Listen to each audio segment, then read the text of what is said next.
I would like to see a situation where if a shipment is turned away from Seattle because it has products made from forced labor, it can't simply go and dock in Vancouver, that we're benefiting from American experience and know-how and really the bipartisan work that's been done there.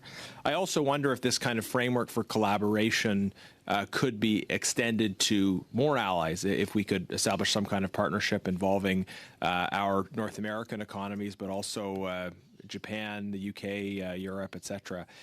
What do you think about the possibility of establishing some kind of effective alignment on preventing products made from forced labor from coming into our economies and sharing information in the process?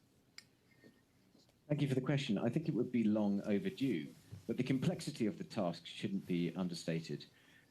For example, in any phone, you will have literally hundreds, possibly even thousands of sourcing inputs.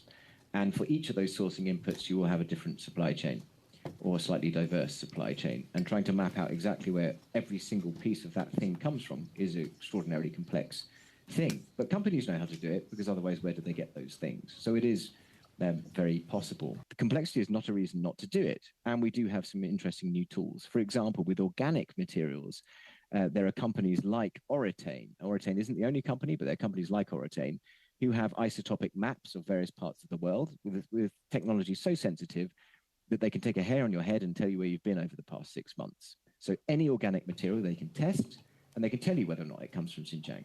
So we don't need to be doing this all-encompassing thing here. We can spot check companies, and some companies do have contracts with Oratane and other similar organizations. So there are ways around this. I don't believe in the capacity argument. It's a question of political will, but we do have to have the legislative tools. And at the moment, I believe that really only the US does when it comes to Uyghur forced labor.